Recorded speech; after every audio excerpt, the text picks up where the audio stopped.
Okay, so the next act.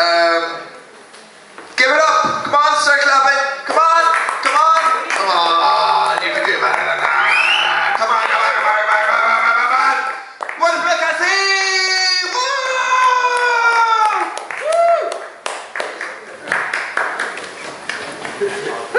Done clapping? Thank you very much. Okay, so my name is Qasim. I'm from Saudi Arabia. Thankfully, most people here know me already, so they won't be freaking out. But in case you would, I've been frisked downstairs already, so no need to freak out there. But like, I'm trying something I haven't tried really before. A few days have passed and I've been just noticing stuff, just stupid stuff that I do all the time, and I haven't really spoken to many people about that, but I decided to just get it off my chest, throw it out there, and see if something can be worked out with that. You know, every one of us have some small quirks that they notice about themselves and they kind of hope nobody else notices about them. And one of the stupidest things I noticed myself doing is whenever I'm actually watching something on the screen, on TV, like a movie or anything else, I know it's pretty stupid, but I find myself tilting my head most of the time, trying to get a better view of what's at the edge of the screen. Like something would be happening at the edge of a screen, and I'm just, you know, tilting my head a little bit, thinking, just a little bit more, a little bit more, a little bit more, hoping that I will see it better. Obviously, that never really works out very well, kind of like this stupid joke.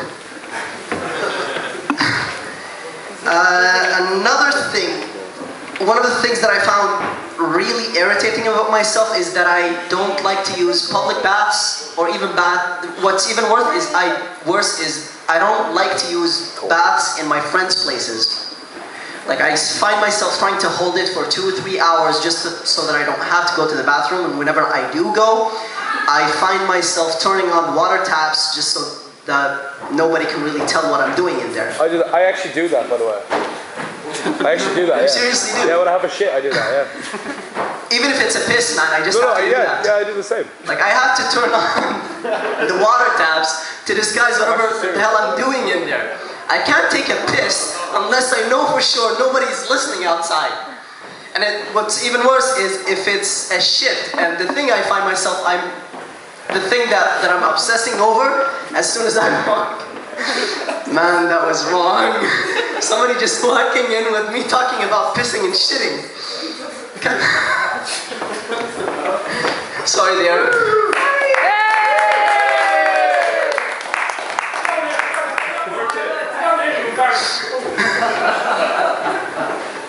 Man, that was wrong.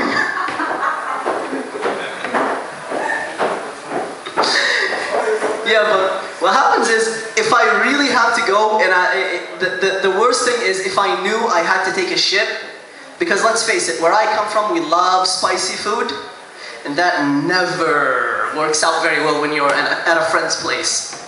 So if I would go into a friend's place and I would have to go, obviously I turn on the water taps. Boom, amen, brother.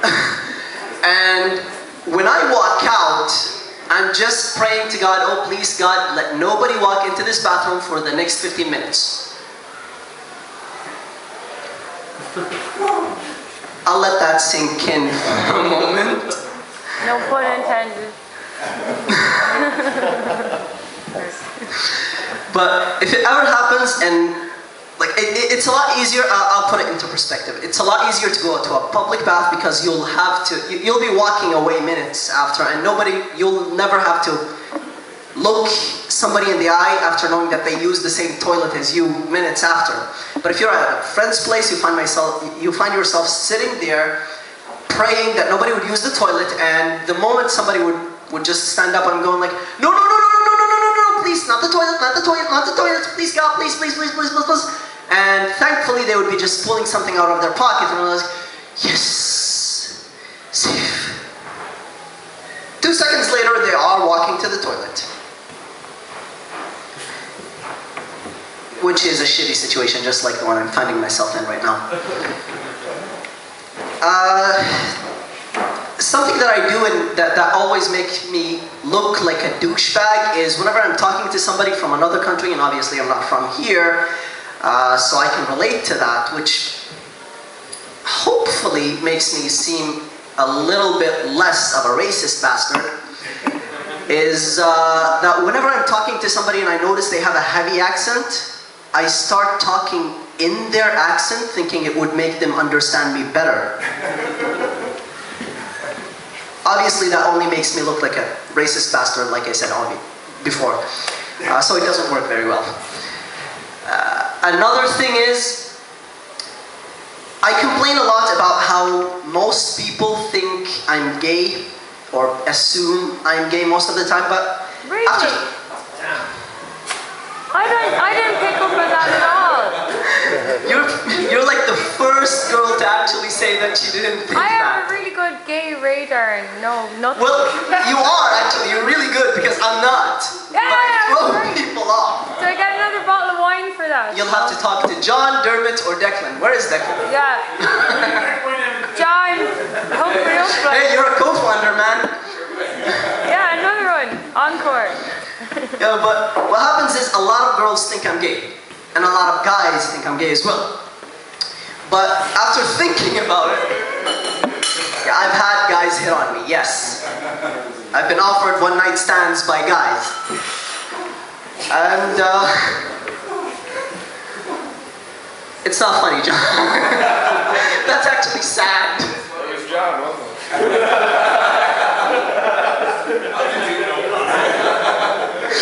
Yeah, it was John. One time it was Connor as well.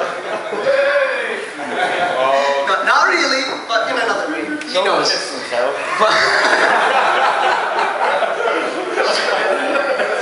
But anyway, I realized that I set myself up for all this crap. Like, I used to watch a lot of movies.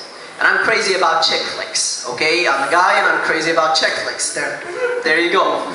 And I've been doing a lot of movie watching along with family, obviously, and one of the people I like watching movies with is my aunt. Like, we're close in age and we're more like buddies and brother and sister instead of an aunt and her nephew. And that wasn't funny. Who laughed there? That's not the joke.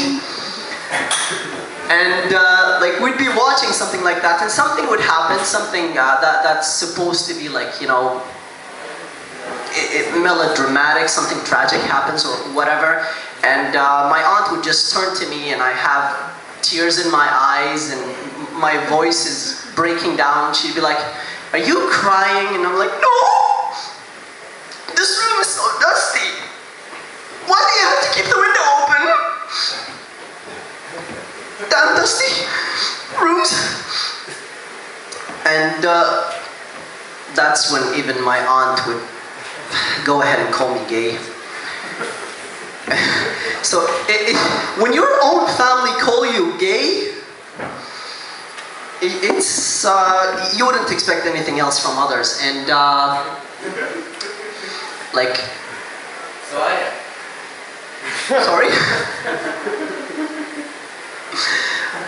Another thing that happened, like John minutes ago, well, it was more like an hour ago already, but John was saying something about girls going out shopping together and all of that and how guys don't do that. The thing is, I actually do a lot of shopping with girls. I used to go shopping with my sisters, with my aunt, and like, even here, I did it I once with a few changed my friends. mind now, actually. Probably shouldn't have said that, should I? I did. But yeah, I do a lot of shopping, and like I consider myself to have a good sense of fashion. I'm not gonna say I'm really great, but I do give family and even friends advice on what to dress and makeup and stuff like that. And this is where I should have just kept it at what my aunt said. But yeah, I do that a lot. And a while ago, a friend of mine was supposed to go out for dinner with some friends of mine, and one of them called me sometime before, and she was like, "Hey, how's it going? And I'm gonna do some shopping." It was actually just before last Christmas, and she was like, "Yeah, I'm going out to do some shopping and all of that. I need a new dress for Christmas and everything. Would you go with me?" And I was like, "Sure, why not? I'm not doing anything." we go out, we go to the shopping mall, I'm helping her pick dresses and stuff like that, and then we walk into an accessory shop and I'm giving opinions on everything, and then she decides to buy like a wristband for her boyfriend. And she's asking for a specific name. There were like wristbands with names on them and all of that, and the sales girl was trying to help her out with that, and she was like, well, we have this name and that name and this name and that name, and she was like, no, actually I'm buying it for my boyfriend, and his name is Marvin. And the sales girl just turns and looks at me and she's like, oh. And I'm like, no, I'm not the boyfriend. And then she's like, oh.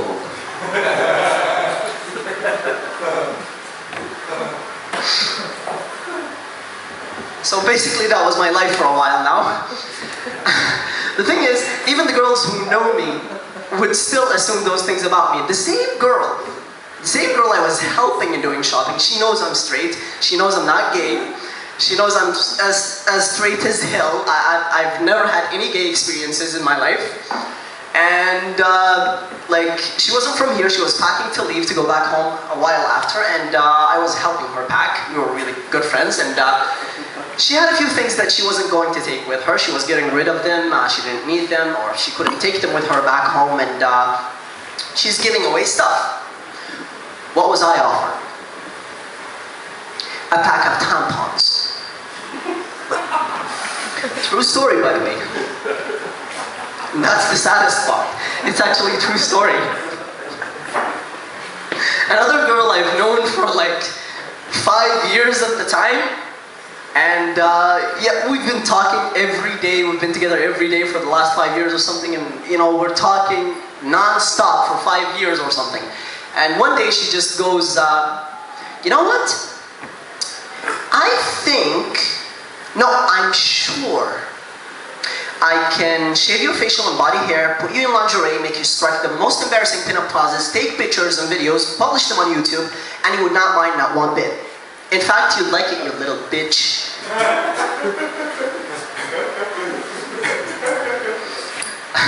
So yeah, I set myself up for these jokes, it seems. And I'm not gonna deny it. Okay, I'm a lot more feminine than I should be, than guys should be, and that's why I'm not very crazy about breaking the law. I know if I end up in jail, I'd end up being somebody's bitch. I wouldn't even need to drop the soap there.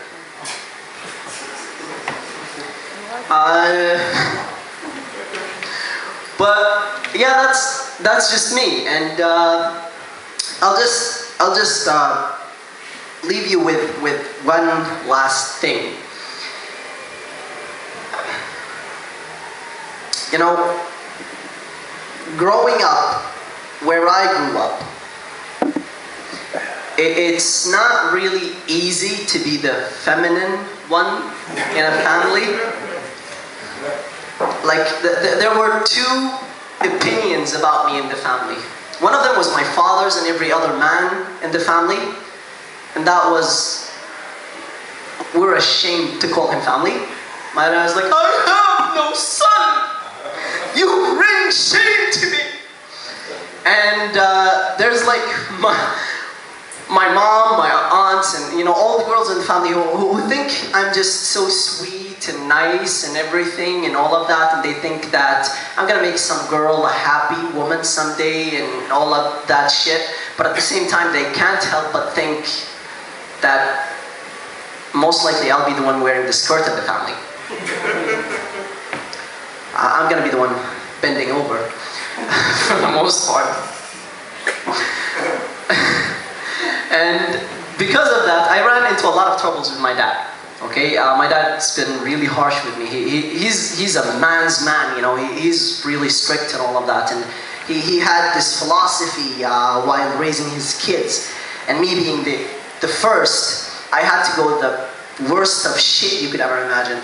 In my house, I actually had to develop basic survival powers, survival skills. And by basic, I mean the ability to predict the future. Because I never knew when is the next ass whooping I was gonna get in for what reason. So I needed that for two things basically. One, in order not to get my ass whooped. Two, to know why I got my ass whooped whenever that happened, which was pretty much the entire time. And every day, my dad would be coming back home and, you know, me being the one who's dragging his name in the mud, he'd just come back home after work and he had a tough day and he decides to take it out on somebody and he would be like, Qasim! And here comes my goofy ass, 5 years of age. It kept happening until I was even older. But here comes my goofy ass and just like, yes, Dad. And he's like,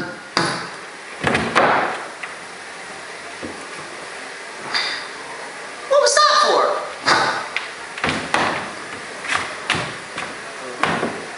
My dad would just go, the first was for not being here before I called for you. The second was for asking why the first was. And that, you already know why that is. Now go back to it.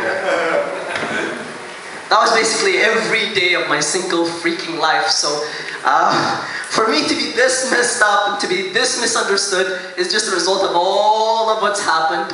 And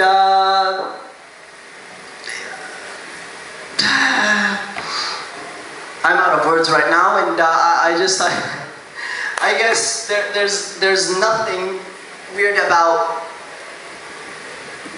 being called gay after all I've said, is there? Thank you very much. My name is Qasim.